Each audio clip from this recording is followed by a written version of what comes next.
What's up? What's up? It's your boy Tay Speaks. What's poppin'? It's your girl J Money, the soul pleaser. And we back with another episode of Juice 901. I know we skipped a week, but we back at it like we ain't never left.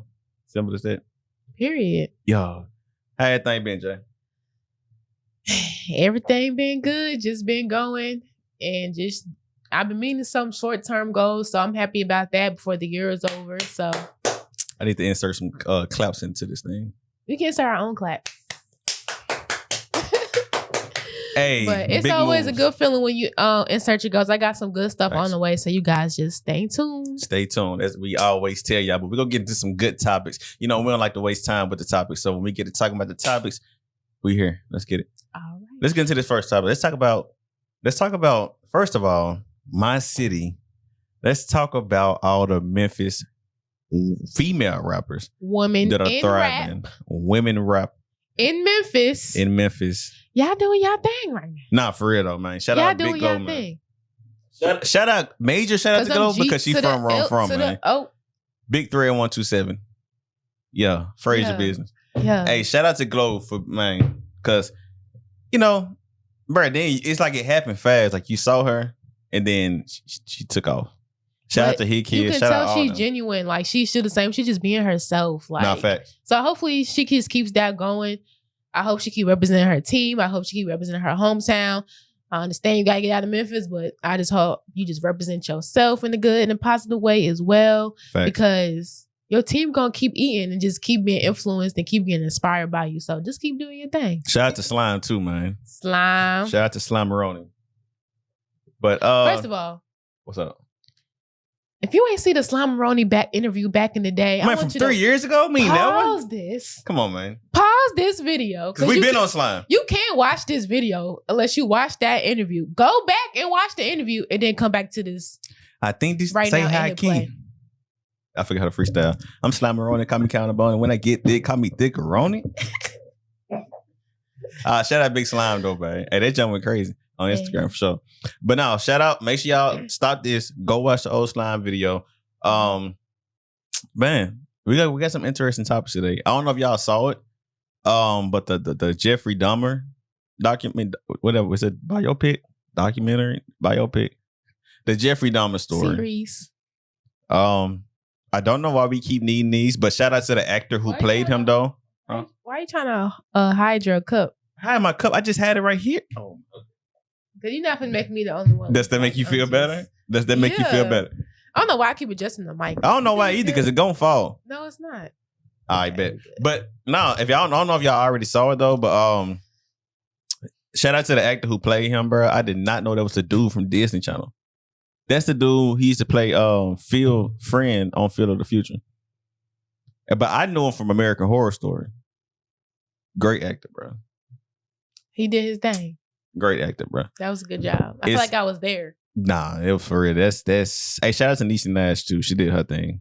I don't know. It's one of them things where they lead into our other topic about the whole, because me and Jay was having this conversation before the camera cut on. Like, whose fault is it? Is it his dad's fault who was having him, you know, who was opening up animals, roadkill? They had this thing called, they used to scream roadkill when they see something, a dead animal on the street. They used to get it, take it home and examine it.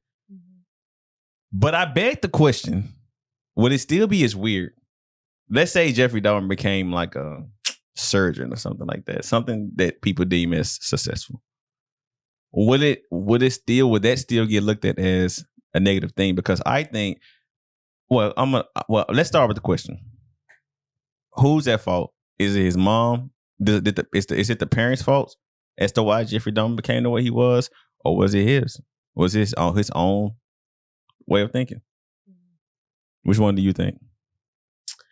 I'm scared to answer this question a little bit because I am definitely I definitely am not going to get like a straight answer because, off the rip, I don't think it's the dad's fault. But I don't think it's nobody's. I think it's definitely Dahmer's. That's how you say his name? Mm-hmm. I think it's definitely Dahmer's fault. And then his mom definitely has something to do with it because his mom was like doing all those drugs while she was pregnant. Like, he wasn't right off rip. Like, that messed him up. And also, like, the way she treated him, you know, throughout the show that I've seen wasn't just the best. So he was just never really like had that good home structure like you should have as a child. So I think that definitely played a big role into it. The reason why I say it's not his dad's fault is because like, yeah, like they had they bonding moments, but at the end of the day, his dad knew he was a little off, it's a little weird. So his dad did everything in his power to, just make him live a normal life, make him be happy, make him, just be a kid. And I just felt like it was kind of sad to see his dad blaming himself like, dang, it's all my fault. So, hold on. So, I don't know. Matter of fact, hold on. Give me just a second. We're going to keep this thing. Yeah. Okay. My opinion, honestly, when it comes to...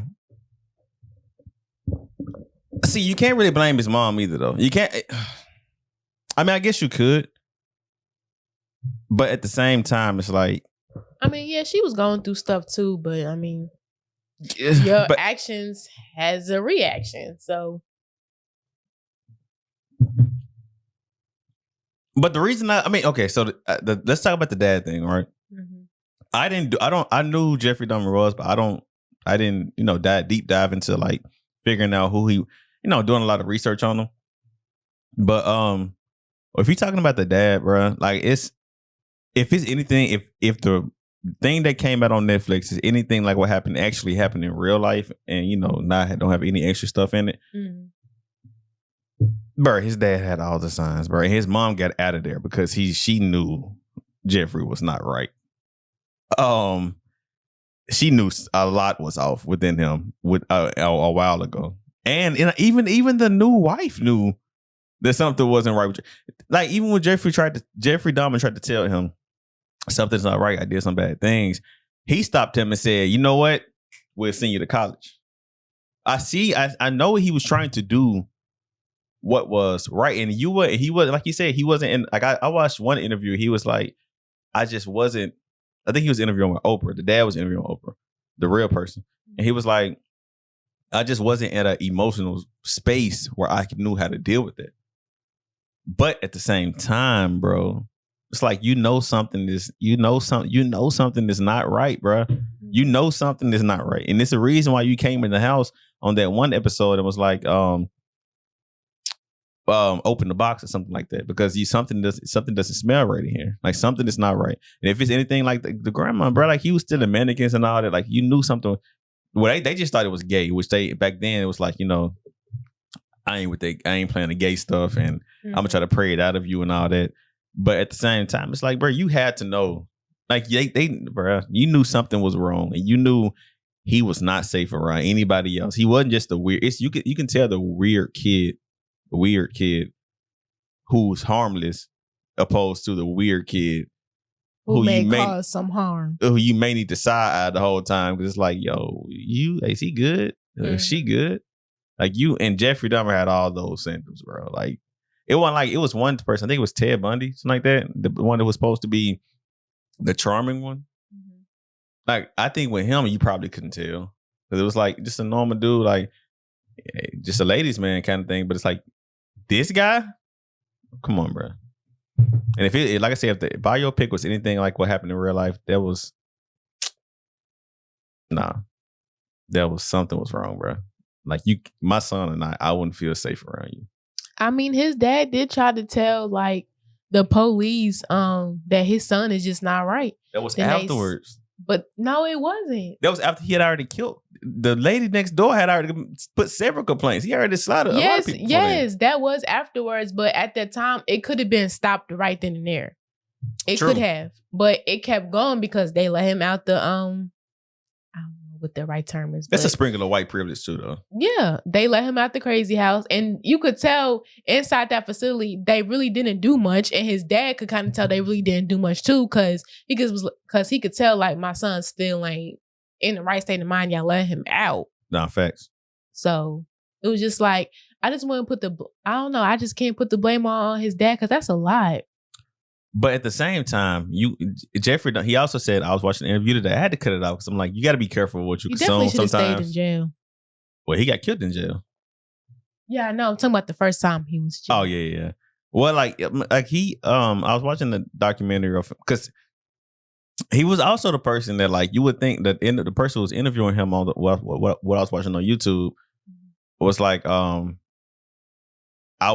thought he was going to be like, you kind of reserved about what he did, but no, like, he's open book. He was like, I was aware I knew what I was doing was bad, but I just did it. And I think I think it started after that first killing, and he's like, the first killing wasn't on purpose.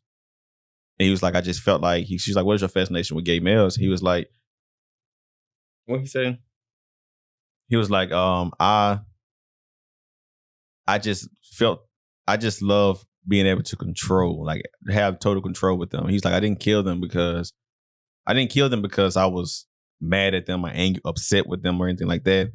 I killed them because I wanted them to always be with me.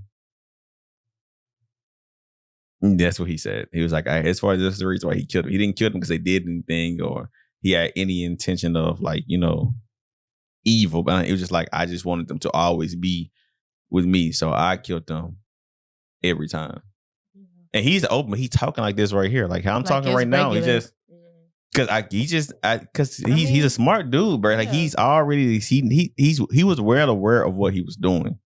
That's why I said you can't blame 100% of his parents. They just had a chance to expose him a long time ago. That's where they're in the wrong. Yeah. But he was well aware of what he's doing. Like, if I go outside and do something right now, I know the consequences. I know what I can do. I know what's bad. I have that feeling. But if I ignore it. The fact that, like, he knew he kept getting away with it, so he just kept doing it. Oh, it was that too. Yeah. And he said, he was like, once, bro, this is crazy. He was like, once you start looking at people as not human, but an object, it makes it a little easier to do things. Like you look at them like as like I'm breaking down this table or I'm talking in this mic and I start unscrewing the mic. He's like, once you start looking at folks like that, it makes it a little easier. I was like, yo, I gotta turn this off because you gotta be careful with the things you consume sometimes. Because you can go down a wormhole, bro. Mm-hmm. And it's like trying to understand these people. It's like you have to flip some kind of switch off manually, and then you can proceed and do what you're doing. Right. Like you said, look at this object. Flip that switch off.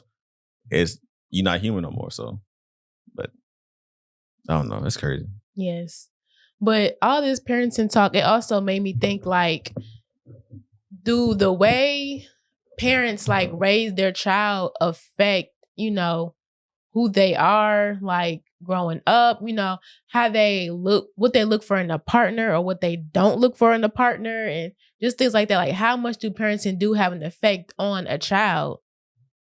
How much does parenting have on the way you view your partner or what kind of partner you're interested in? Mm-hmm. And just like how you are in general. Oh, well, with the first question, I mean, I think it's normal. Like, for example, like I think it's normal for daughters to look for somebody like their dad if their dad was in their life. Mm-hmm. And usually the daughters who are fatherless or who had a somewhat kind of father, they usually look for their boyfriends or they look for those kind of things in their boyfriend or husbands. Sometimes. Not all people, before y'all roast me, but sometimes. Most times. Yeah. And it's like psychologically, you don't try to, but just like it's just some things that you're missing. Same with the sons. It's like, I mean, I think it plays a huge part. You want somebody to know. Most men want to be nurtured. No matter how hard they seem, no matter how big and strong they are, the nurturing feeling, if you ever had it from your mother, you look for it in other people, especially your significant other. Because it's home. Like that's what you're used to having. I know with me, that's what I'm used to having. So it's like I'm not looking for you to just be my mama. No one can ever be your mom, but it's like certain characteristics you have to have. Yeah. I don't know. It's like it just makes me think of how I want to be. Like if I do decide to have kids, what type of parent I want to be, because I know the type of parents that I had growing up. So I just feel like that do have like a big effect on what I would do and honestly what I wouldn't do as well. Because I mean, our parents wasn't always, They were kids. Yeah. They didn't just have it 100% right. They just do what they could. They just do what they thought was right. So it's just like, at the end of the day, they can kind of teach you what you don't want to be like as a parent. You may still love your parents and everything like that, but some characteristics you don't want to bring over when you have a child as well. No, for real though. Like, bro, like speaking on what you just said about, you know, them being kids and them like they didn't know it better, something like that. And like the older you get, the more you realize, like, bro, like I think back, like when my parents had all of us, bro. My parents was in their 20s. These folks had 5 kids, bro. It was 5 of us in the joint. Fam, I would go crazy with 1. 5? I was like, bro, ain't no way, bro. And we were loud. Like, it's a reason, like, bro, man, I couldn't imagine, like, you are immediately an adult. Like, the whole finding a babysitter. First of all, you got to find somebody to, man, that's a lot of people to watch. It's just like, it's a lot, bro. It's like, but the older you get, I know a lot of people have trouble forgiving their parents over certain things, but it's like once you start looking at them as they were kids at that, how old they were at that time, and then be like, okay, how would I have handled it? Then you have to look at, well, if I would have handled it this way, well, that's because you had an example of how not to handle it. Right. How were they? Did they have that same example? They can only do the best they can, I guess is what I'm saying. Yeah, I agree. So, like, what are some examples that you may want to carry over to, like, if you have a child, or what is something positive that you want to look for into your wife or your partner that, you know, that was always a positive or even a negative back when you was growing up? I want to make sure that my kids, even if we are there temporarily, because I doubt we will be, but my kids will never know that they are hurting for anything. Like my pops always like we stayed in Fraser, bro. Like although it wasn't horrible then, looking back on it, bro, it's like I ain't know we was in the hood. Like for real, like bro, when we never knew that. Like we never heard of anything. We never had the lights off temporarily, or we never, we never heard it for anything, bro. And it was, like I said, it was 5 of us. So we literally got everything that we wanted. Of course, we can't get everything we wanted. Like, but at the same time, it's like, for the most part, like we didn't know, bro. And from me personally, like I didn't know that it was we wasn't rich. Like I felt like we was like really, like my dad had it, but my dad was also at work a lot. And I understand it now. My dad was also at work a lot. And then it's like, so, but at the same time, it's like I want that, like I want that grind, bro. Like that grind of, at the end of the day, no matter what's going on, my family is going to be straight. Right. My kids are going to be straight. My kids are going to be straight. My wife is going to be straight. We are going to be good no matter what happens. And that's something my dad did. My dad did for us, and my mama did for us. So it's like, we never had to hurt. That's what I want. It's cool. What about you? Well, for me, growing up, like my dad, my father, he was always really big into education. Like education always came first before anything. So it's just like, I kind of want to carry that same type of style he did us into my child as well.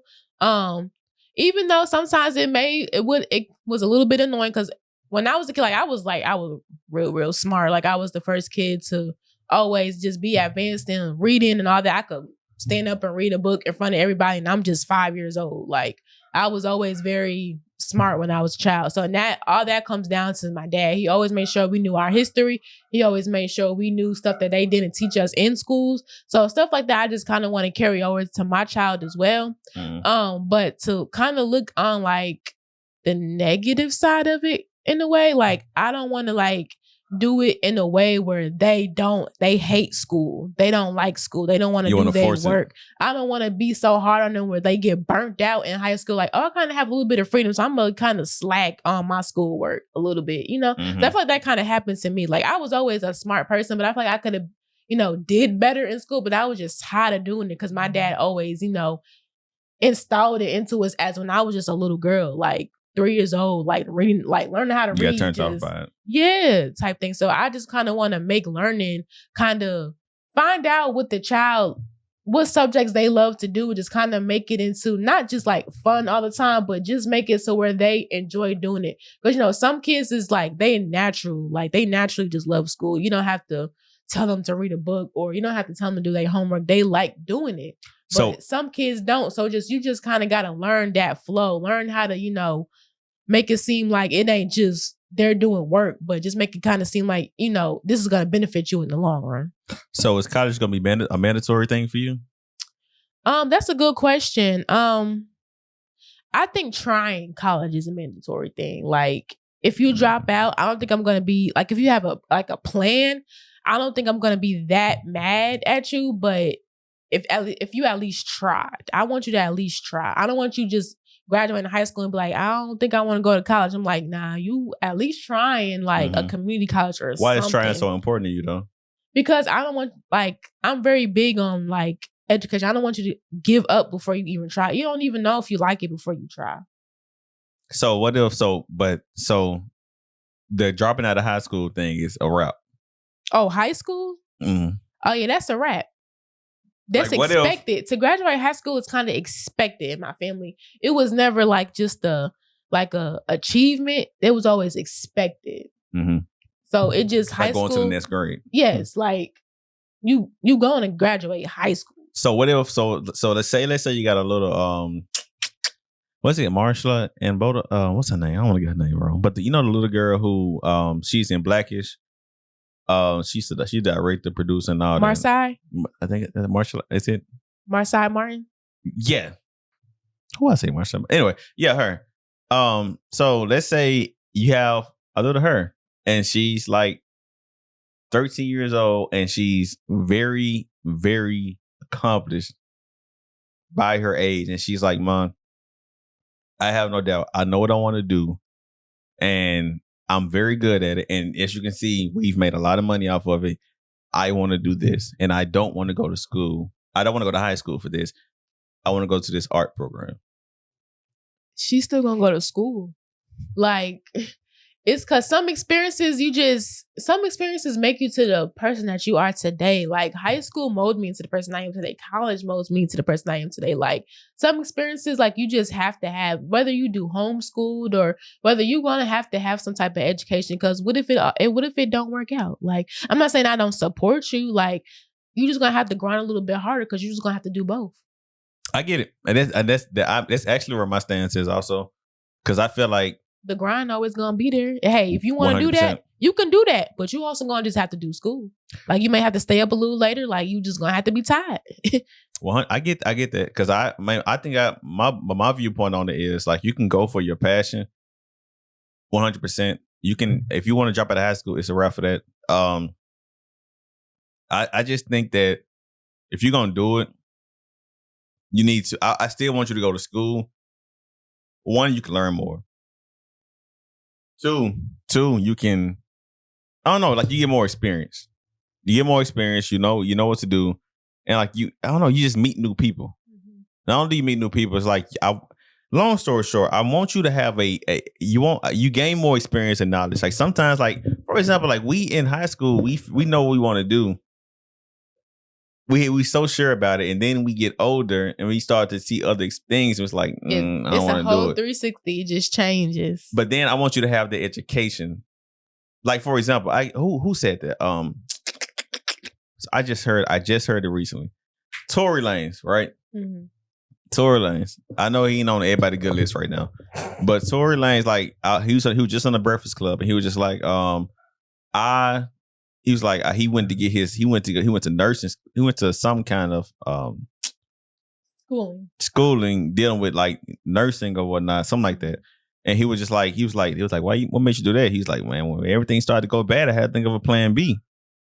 So I guess it's one of them things where when they were trying to counsel him and all that, he's like, I had to think of something else just in case this whole thing goes south. Yep. But I guess I want you to have that in your back pocket already. Go and get your degree. Go in and get your math, whatever you want to do. Go ahead and get this. And then also you have time to go for both things. People just think, I understand what you don't want to do. I get it. But you just tuck that in your back pocket on some just in case. Not that I'm saying you're going to fail, mm-hmm. or anything. But as for like COVID-19, that showed the world anything can happen, bro. They shot a lot of people money down. Artists make their most money doing performances. Touring and doing concerts. It was a rap for that. They can't do none of that. It was a rap for that. That's what made Versus. Like the whole, that's like, it was a rap for that. Like it was a rap for all that. So it's like anything can happen. So have something in your back pocket. Like how else?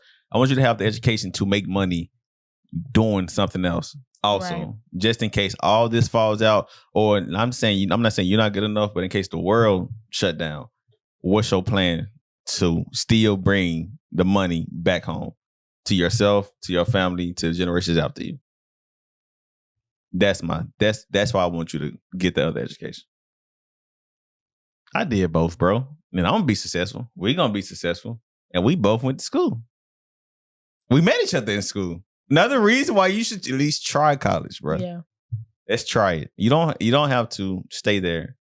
Just try it. But if you do decide to not go, I need to know the reason. And it better be a good one. It better be a good one. But it was like, if you're not gonna go to college, okay, what are you gonna do then? Right. Well, I mean, I just don't feel like school for me. Okay, that's fine. What are you gonna do? What are you gonna do? Let's talk about it. But if you just want to lay on the couch, it's different. Then we ain't creating no bums around here. No bums around here. I'm from Memphis. I say here. I say here. I say there. But I don't notice until I hear it on somebody else. I'd be like, bro, we really talk like that. I don't say music though. Say what? I don't say music. I say music. Oh. See, you didn't know what I was saying. I don't say music. I don't say Herman, which is human. I do say her. Fur. I don't say fur. Yes, I do. No, I don't. Welcome to Memphis, man. What's up? It's your boy Take Speaks on Juice 901 podcast, man. I'm from New York. Son, what you talking about, son? Like, what's up? It's your girl J Money, the soul pleaser. You know what I'm saying, son? All right, like, and that wraps up this Juice 901 episode because we feeling it was drinking a little bit too much. First of all, I'm not even drunk, and I don't even drink. And this is wine. You don't drink, but that's wine. Yeah, you did just say that. Well, this is light. This is like Kool-Aid. Thank you guys for tuning in. Anyway, another episode. Juice 901. 901. Let's get it, man. The greatest podcast, the people's podcast. You already know what's going on. And this year, we're going up. Mark my words. We on it. Juice 901. Who got the juice? We got the juice. Juice 901. Let's get it. Keep the peace. Oh.